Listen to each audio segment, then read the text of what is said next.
बिस्मिल्लाहिर्रहमानिर्रहीम। मेरा नाम मोहम्मद ताहिर इकबाल है। इंडिया सेंट्रिक टॉपिक्स और इश्यूज़ के ऊपर आप लोगों से गुफ्तगू जारी है। अपनी पिछली 2 वीडियोस के अंदर मैंने छोटा सा पॉज लिया, तवक्कुफ इख्तियार किया और एक बड़े अहम और हॉट इशू जिसका ताल्लुक यूएई और इसराइल की डील यानी कि अब्राहम अकॉर्ड से था, उसके ऊपर बहस करने की कोशिश की।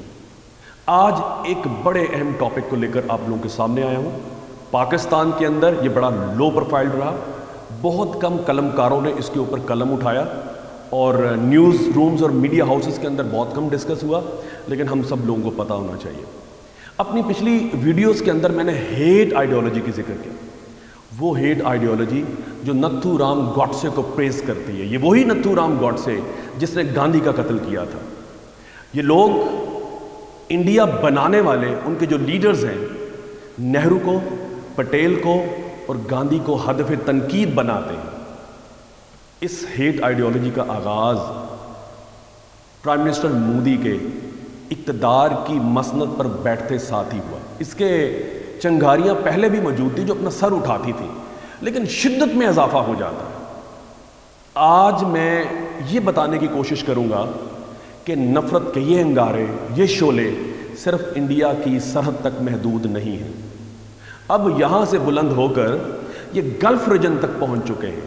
ये वही नफ़रत है जिसको लेकर एक मुश्तइल हजूम जो है, हिंदुओं का जो हजूम है, वो जय श्री राम के नारे लगाते हुए एक नहत्ते मुसलमान पर टूट पड़ते हैं, जिसका नाम तबरेज़ अंसारी है। नफ़रत की आग यहाँ रुकती नहीं है। वो पे दर पे वार कर कर उस पर मार देते हैं। उसके बाद ये केस इंडियन कोर्ट में चलता है और इंडियन कोर्ट उन सब लोगों को बाइज्जत बरी कर देती है। ना सिर्फ ये, बल्कि बीजेपी के कुछ अराकीन, कुछ मेंबर्स उन कातलों को बुलाते हैं, उन्हें हार पहनाते हैं और उनके माथे चूमते हैं। इस नफ़रत की मैं बात कर रहा हूँ।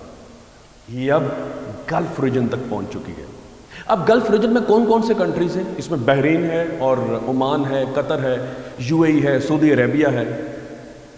आज सबसे पहले मैं आप लोगों से ये डिबेट करूंगा कि ये नफ़रत किस तरह वहाँ से पहुँचती है, इसका हिस्टोरिकल बैकग्राउंड क्या है और इसके असरात क्या पड़े हैं। सबसे पहले तो हम ये जानने की कोशिश करते हैं कि गल्फ रीजन के साथ इंडिया के ताल्लुकात किस तरह से इस्तवार होते हैं। कोल्ड वार के ख़त्म होने के बाद गल्फ रीजन के अंदर मौजूद ममालिक ने ये सोचा कि India is going to be a big market economically. Shining India का नारा लग चुका था, तो हम इंडियन मार्केट तक पहुंचते हैं। सबसे पहले सन 2001 में Indian external affair minister Jaswant Singh Riyadh का दौरा करते हैं, सऊदी अरब का दौरा करते हैं। बड़ा सिंबॉलिक दौरा था, क्योंकि इस विज़िट के ऊपर उन्हें बड़े कीमती 2 घोड़े तोहफे में दिए जाते हैं। उसके बाद सन 2010 में इंडिया के prime minister Manmohan Singh again सऊदी अरब का दौरा करते हैं। उसे रियाज डिक्लेरेशन का नाम दिया गया और उसमें भी तहाइफ तकसीम होते हैं, डिफेंस एंड एनर्जी पैक्ट्स के बारे में बातें की जाती हैं और उसे भी एक बड़ा सिंबॉलिक दौरे के तौर पे याद रखा जाता है। उसके बाद ये सिलसिला चल निकलता है और ममालिक भी इसमें शामिल हो जाते हैं, लेकिन जितनी कोशिश गल्फ कंट्रीज़ के साथ ताल्लुकात इस्तवार करने में, बेहतर बनाने में प्राइम मिनिस्टर मोदी ने की, इससे पहले किसी वज़ीर आज़म, इंडिया के किसी वज़ीर आज़म ने यह कोशिश नहीं की।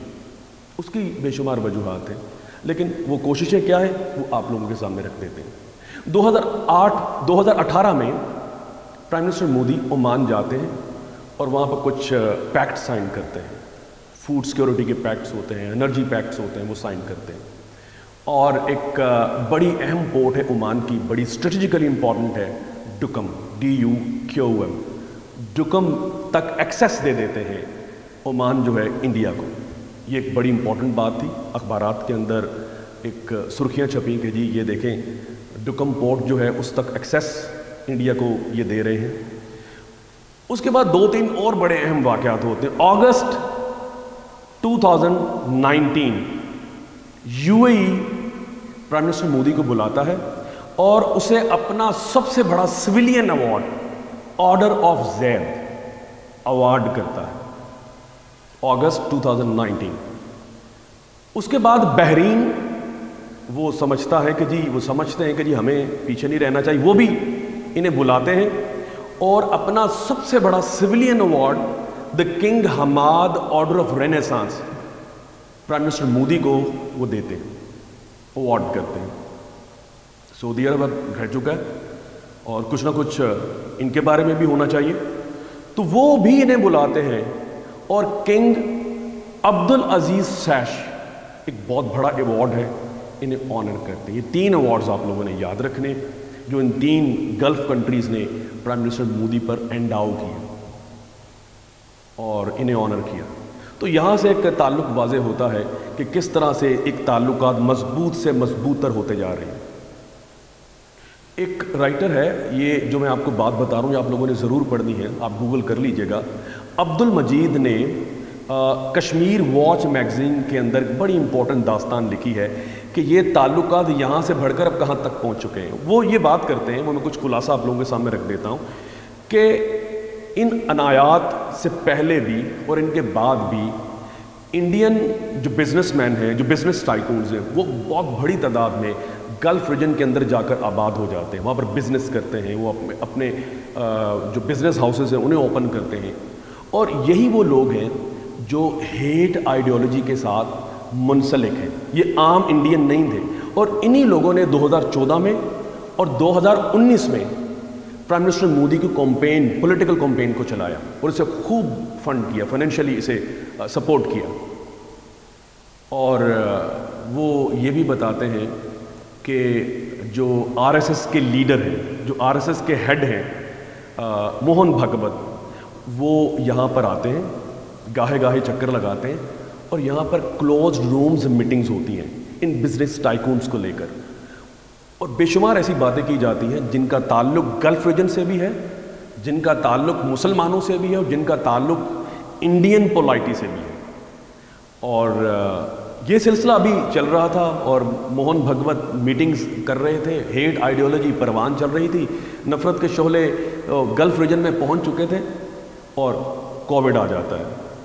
कोविड में इंडिया के अंदर अब ये बात सामने आती है कि जी तबलीगी जमात के जो लोग हैं, जो अरकान हैं, जो मुसलमान हैं, वो ज़िम्मेदार हैं पूरे इंडिया के अंदर कोविड-19 के स्प्रेड के लिए। इसको लेकर बेशुमार आर्टिकल्स लिखे गए, किस तरह से झूठी दास्तानें बनाई गई, झूठी कहानियाँ घड़ी गई। लेकिन एक वाक़या बड़ा इंपॉर्टेंट है कि एक आदमी जो कि कंसल्टेंसी फर्म को रन कर रहा था यूएई के अंदर, उन्होंने एक ट्वीट किया, एक बड़ा एब्यूजिव लैंग्वेज यूज़ की मुसलमानों के खिलाफ, और वो ट्वीट वायरल हो जाती है और उसको लेकर बड़ी डिबेट होती है। सारे इंडियंस जो हैं, जो मोदी ब्रिगेड है, जो सोशल मीडिया ब्रिगेड्स है, वो ट्वीट्स करती है, मुसलमानों को गालियाँ दी जाती हैं, जो तबलीगी जमात के अरकान हैं उन्हें गालियाँ दी जाती हैं, मुसलमानों से दूध नहीं लेना, मुसलमानों से कोई चीज़ नहीं खरीदनी, इनसे दूर रहना है, और भी बड़े इल्ज़ामात मुसलमानों पर आयद किए जाते हैं। इस चीज़ को काउंटर करने के लिए एक शारजा की रॉयल फैमिली मेंबर शेखा हिंद अल कासमी वो रिस्पॉन्ड करती है कि खुदा का खौफ करें, अब आप छोड़ दें, आप एक मुस्लिम कंट्री के अंदर रहते हैं और यहाँ पर बैठकर आप मुसलमानों को गालियाँ दे रहे हैं। और उन्होंने फिर एक आर्टिकल लिखा गल्फ़ के अंदर, गल्फ़ न्यूज़ के अंदर, और वो कहती हैं कि आप मुसलमानों से, अपने भाइयों से नफ़रत करते हैं, किस तरह से आप लोग तरक्की करेंगे। अब इतना कहना था, आप अगर थोड़ा सा एक कोशिश कर लें कि शेखा हिंद अल कासमी की ट्वीट्स पर जाएं आज से कोई 4-5 महीने पहले, मार्च के अंदर, मार्च 2020 के अंदर, तो आप पूरी हकीकत जानेंगे। और जिस तरह से ताबक तोड़ हमले होते हैं फिर इन पर, खूब गालम गलोच की जाती है, सारा ब्रिगेड इकट्ठा हो जाता है। अब एक माहौल काफ़ी ख़राब हो चुका है और इंडिया के अंदर, बैक इन इंडिया, इसके ऊपर आर्टिकल्स लिखे जा रहे थे और जो न्यूज़ रूम्स हैं वो एक मैदान जंग बन चुका था। और राहुल कंवल जो हैं वो एक पूरा एक जंगो जदल का समा पैदा करते हैं।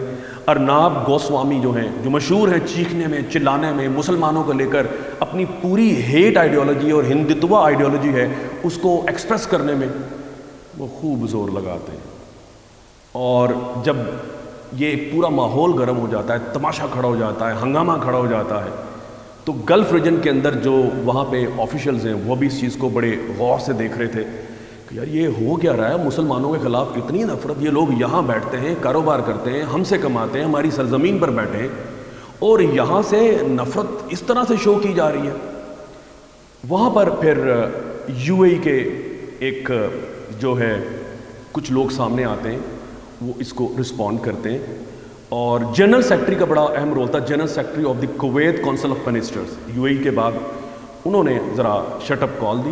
انہوں نے کہا جی ہم خاموش نہیں بیٹھیں گے، آپ لوگوں کو اپنا رویہ بدلنا پڑے گا، ہم پولیٹیکلی آپ لوگوں سے نپٹنے کی کوشش کریں گے، اکانومیکلی اور لیگلی بھی آپ لوگوں کو دیکھیں گے۔ اس کے بعد ایک بڑا قابل ذکر اور قابل تعریف واقعہ او آئی سی میں ہوتا ہے۔ او آئی سی اپنا اجلاس بلاتی ہے اور پرائم منسٹر مودی کو تھوڑا سا ہدف تنقید بناتی ہے اور کہتی ہے کہ آپ لوگ یہ جو آپ کی ہیٹ بریگیڈ ہے ان کو روکیں، یہ جو کچھ ہو رہا ہے۔ پرائم منسٹر مودی فوراً اپنے ڈیلیگیٹس روانہ کرتے ہیں عمان کے اندر، قطر کے اندر، باقی کنٹریز کے اندر، اپنی ایمبیسیز کو متحرک کرتے ہیں اور اس چیز کو کنٹرول کرنے کی کوشش کرتے ہیں۔ ایک ٹویٹ بھی کرتے ہیں جس میں وہ کہتے ہیں کہ ہمیں ٹالرنٹ رہنا چاہیے، کووڈ جو ہے وہ کسی ریس کو، کریڈ کو، ریلیجن کو نہیں دیکھتی، یہ تو پھیل رہی ہے، سب لوگوں کے اندر پھیل رہی ہے، چاہے وہ مسلمان ہو، نان مسلم ہو، کسی بھی کریڈ اور ریلیجن سے ان کا تعلق ہو۔ ان کی ٹویٹ نے تھوڑا سا ایک پانی ڈالنے کی کوشش کی اور یہ ٹویٹس کا سلسلہ کچھ دیر کے لیے رکتا ہے، لیکن اس میں تعریف کرنی چاہیے او آئی سی کی، اور کچھ گلف ریجنز کے جو ممالک ہیں ان کی، انہوں نے بھرپور اس چیز کو ریئیکٹ کیا اور شیخہ ہند القاسمی کا ساتھ دیا، اور ان جو سوشل میڈیا بریگیڈ ہے، مودی بریگیڈ ہے، ان کو روکنے کی کوشش کی۔